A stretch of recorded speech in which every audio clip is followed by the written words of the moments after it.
हाँ तो बेटा सभी को जय हिंद। आज हम लोग करेंगे कक्षा 12वीं का अर्थशास्त्र का पहला लेसन। व्यष्टि अर्थशास्त्र क्या है, उस पहले लेसन के जो एक्सरसाइज है एजर्शन एंड रीजनिंग, अभिकथन और तर्क, इसके बारे में बात करेंगे। बेटा ये भी नए टॉपिक्स हैं, पिछले जो 2-3 साल से पेपर में आ रहे हैं और हमने देखा है कि बच्चे इन टॉपिक में बहुत ज़्यादा उलझ जाते हैं। उलझ क्यों जाते हैं?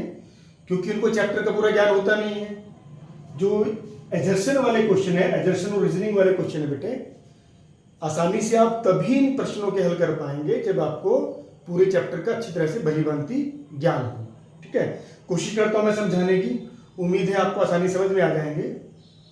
कैसे है? जैसे अभिकथन, 4 आंसर है इसके, ए बी सी और डी, 5 प्रश्न है पहले लेसन के। तो ए आंसर कब होगा? जब अभिकथन तथा तर्क, जो अभिकथन है और तर्क है दोनों ही सत्य हैं, दोनों ही सत्य हैं। जो तर्क है अभिकथन का सही स्पष्टीकरण है। मतलब अभिकथन जब दोनों ही सही होते हैं और हम देखते हैं जो तर्क है वो अभिकथन को सही स्पष्ट करता है, सही स्पष्टीकरण है, तो आंसर आपका ए रहेगा। बी आंसर कब रहेगा? अभिकथन तथा तर्क दोनों ही सत्य हैं। अब यहां भी दोनों सत्य थे, यहां भी दोनों सत्य हैं, तथा तर्क अभिकथन का सही स्पष्टीकरण नहीं है। देखिए ए और बी में दोनों ही सत्य हैं, यहां पर सही स्पष्टीकरण की बात करेगा और यहां पर सही स्पष्टीकरण नहीं है। आंसर सी कब रहेगा? जब अभिकथन सत्य है, मतलब जो अभिकथन है वो सही है पर जो तर्क है वो क्या है? गलत है, असत्य है। आंसर डी कब रहेगा? अभिकथन असत्य है परंतु जो तर्क है वो क्या है? सत्य है। ठीक है, तो उम्मीद है आप ये समझ गए होंगे कैसे करने हैं। तो एक एक करके इनके बारे में डिस्कस करते हैं। जैसे पहला प्रश्न है, पहले प्रश्न में क्या है? अभिकथन क्या कहता है? समष्टि अर्थशास्त्र संपूर्ण अर्थव्यवस्था के स्तर पर दुर्लभता एवं चुनाव की समस्याओं का अध्ययन करता है। बिल्कुल सही बात है, हम लोगों ने पढ़ा है जो समष्टि अर्थशास्त्र है सामूहिक स्तर पर आर्थिक समस्याओं का अध्ययन करता है। ठीक है, तो यह दुर्लभ साधन की बात की गई है। हमने बात के साधन दुर्लभ होते हैं, सामूहिक स्तर पर भी जो साधन क्या होते हैं? दुर्लभ होते हैं, हमें चुनाव करना पड़ता है। ठीक है ना, तो ये अभिकथन ए बिल्कुल सही है, जिसमें जो समष्टिगत अर्थशास्त्र संपूर्ण अर्थव्यवस्था के स्तर पर दुर्लभता एवं चुनाव की समस्याओं का अध्ययन करता है। तो अभिकथन सही है आपका। अब तर्क क्या कहता है? कहता है व्यष्टि अर्थशास्त्र एक उद्योग के स्तर पर दुर्लभता एवं चुनाव की समस्याओं का अध्ययन करता है। ये भी बिल्कुल सही है। हम लोगों ने पढ़ा है जो व्यष्टि अर्थशास्त्र है वो व्यक्तिगत स्तर पर आर्थिक क्रिया का अध्ययन करता है। इसमें एक वस्तु, एक उद्योग, उसकी बात भी करते हैं। ठीक है ना, दुर्लभता तो हम पढ़ते ही हैं, चुनाव की समस्या है अर्थशास्त्र जो है चुनाव की समस्या, क्योंकि साधन दुर्लभ होते हैं। तो बेटे जो अभिकथन ये भी सही है, जो तर्क है ये भी सही है, पर जो तर्क है अभिकथन ए का सही स्पष्टीकरण नहीं है। क्यों नहीं है? दोनों ही अपने आप में कहें स्वतंत्र है। समष्टि अर्थशास्त्र में संपूर्ण अर्थव्यवस्था स्तर पर आर्थिक क्रिया का अध्ययन करते हैं और व्यष्टि में व्यक्तिगत स्तर पर, तो दोनों अलग अलग है, सही दोनों है। तो आंसर क्या रहेगा? बी रहेगा। बी में क्या है? अभिकथन तथा तर्क दोनों ही सही हैं। ठीक है, जो अभिकथन क्या है और तर्क दोनों ही सही हैं। जो तर्क है अभिकथन का सही स्पष्टीकरण नहीं है, मतलब जो ये आर है, ये तर्क है, ये इसका सही स्पष्टीकरण नहीं है, पर सत्य दोनों है। जब सत्य दोनों है तो आंसर क्या बनता है? बी। तो पहले का आंसर क्या बनेगा बेटा? आपका बी बन जाएगा। ठीक है, बड़ा आसान सा क्वेश्चन था, उम्मीद है आपको समझ में आ गया होगा। इसके बाद मेरे बेटा सेकंड क्वेश्चन क्या है? अभिकथन क्या कहता है? वास्तविक अर्थशास्त्र भूत, वर्तमान तथा भविष्य के आर्थिक मुद्दों से संबंधित है। बिल्कुल सही है, हमने पढ़ा है जो वास्तविक विज्ञान है, वास्तविक अर्थशास्त्र है, वो क्या था, क्या है, क्या होगा। क्या था ये भूतकाल है, क्या है वर्तमान, क्या होगा ये भविष्य है। तो जो वास्तविक अर्थशास्त्र है भूत वर्तमान तथा भविष्य के आर्थिक मुद्दों से संबंधित है। तो अभिकथन बिल्कुल सही है आपका, ठीक है। अब तर्क की बात करते हैं। तर्क में क्या कहता है? कहता तर्क क्या है? वास्तविक अर्थशास्त्र में कथन मूल्यांकन निहित नहीं है। यह भी सही है। क्यों सही है? क्योंकि बेटा जो वास्तविक अर्थशास्त्र है ये कथनों का मूल्यांकन नहीं करता। कथनों का मूल्यांकन नहीं करता, यानी कथनों के संबंध में कोई सुझाव नहीं देता। ये बात करता है कोई भी आर्थिक समस्या क्या था, क्या है, क्या होगी, ठीक है, वो आंकड़ों के आधार पर सही है या गलत है उसकी जांच कर पाता है, पर किस तरह कोई सुझाव नहीं देता कथनों के संबंध में। इसलिए जो वास्तविक अर्थशास्त्र में कथन का मूल्यांकन निहित नहीं होता। कथन का मूल्यांकन किसमें होता है? आदर्शात्मक अर्थशास्त्र में, जहां पर समस्याओं के संबंध में सुझाव दिए जाते हैं, ठीक है ना। तो जो कथनों का मूल्यांकन होता है वो कहां पर होता है? वो आदर्शात्मक अर्थशास्त्र में होता है। वास्तविक शास्त्र में कथनों का मूल्यांकन निहित नहीं है, ठीक है। अब हम क्या देखते हैं? अभिकथन भी सही है, तर्क भी सही है, पर जो तर्क है अभिकथन ए का सही स्पष्टीकरण नहीं है। जो क्या था, क्या है, क्या होगा से संबंधित जो आर्थिक मुद्दे हैं उसको स्पष्ट नहीं करता है, ठीक है ना। सही दोनों है, ठीक है, सही दोनों है। तो फिर इसका भी आंसर क्या बनेगा बेटा? आंसर इसका बी हो जाएगा, क्योंकि उसका सही स्पष्टीकरण नहीं है, पर सही क्या है? ये दोनों है। उम्मीद है बेटा समझ में आ गया होगा। इसके बाद है बेटा प्रश्न नंबर 3 में क्या है? अभिकथन क्या है? वास्तविक कथनों की सत्यता को जांचा जा सकता है। बिल्कुल जांचा जा सकता है बेटे।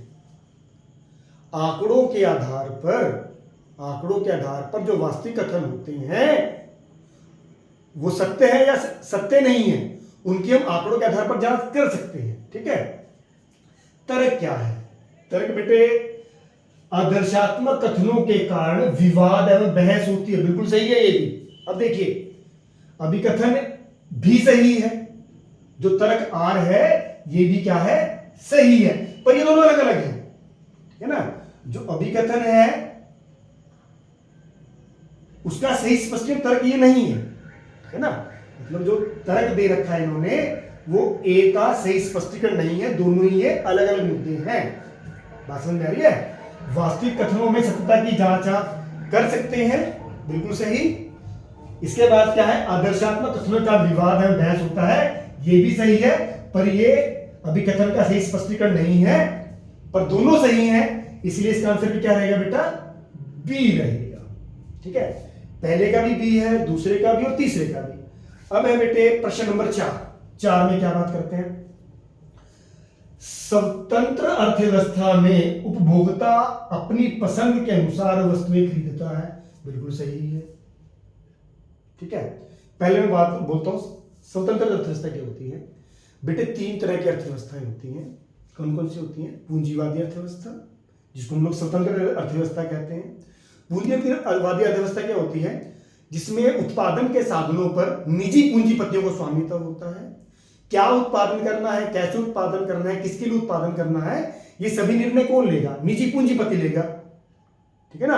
और उसका केवल एक मोटिव रहता है, लाभ कमाना रहता है। तो वह उन वस्तुओं और सेवाओं को उत्पादन करना चाहता है जिन्हें उपभोक्ता खरीदना चाहते हैं, उनकी पसंद के अनुसार उत्पादन करता है वो, ठीक है ना। तो क्या हो गया?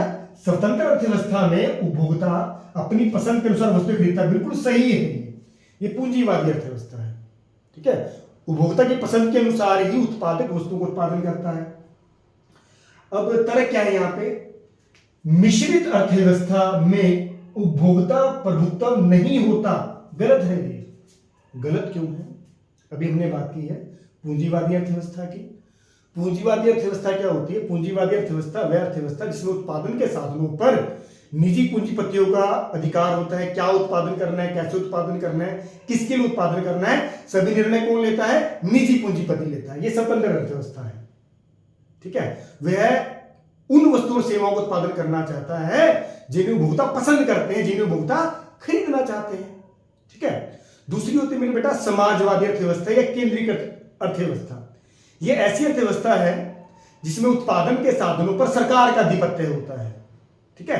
तो सरकार एक केंद्रीय नियोजन अधिकारी नियुक्त करती है, क्या उत्पादन करना है, कैसे उत्पादन करना है, किसके लिए उत्पादन करना है, ये सभी निर्णय कौन लेता है? एक केंद्रीय नियोजन अधिकारी सारे निर्णय लेता है, ठीक है ना।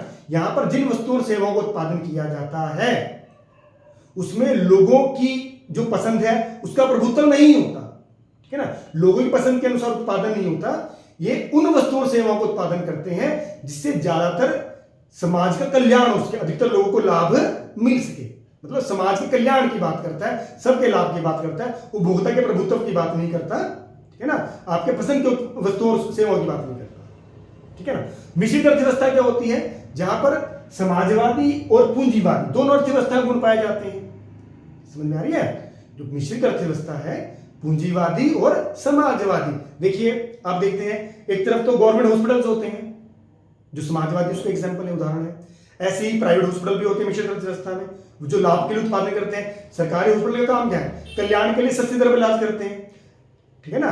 तो सरकारी जो हॉस्पिटल्स हो गए वो समाजवादी के एग्जाम्पल है, और जो प्राइवेट हॉस्पिटल हो गए वो किसका एग्जाम्पल हो गए? क्योंकि लाभ कमाने के लिए करते हैं, पूंजीवादी के एग्जाम्पल हो गए। ऐसे ही जैसे गवर्नमेंट स्कूल्स होते हैं, ये समाजवादी अर्थव्यवस्था का उदाहरण है। ऐसे ही प्राइवेट स्कूल भी होते हैं, वो किसका उदाहरण है? पूंजीवादी व्यवस्था का उदाहरण है, ठीक है ना।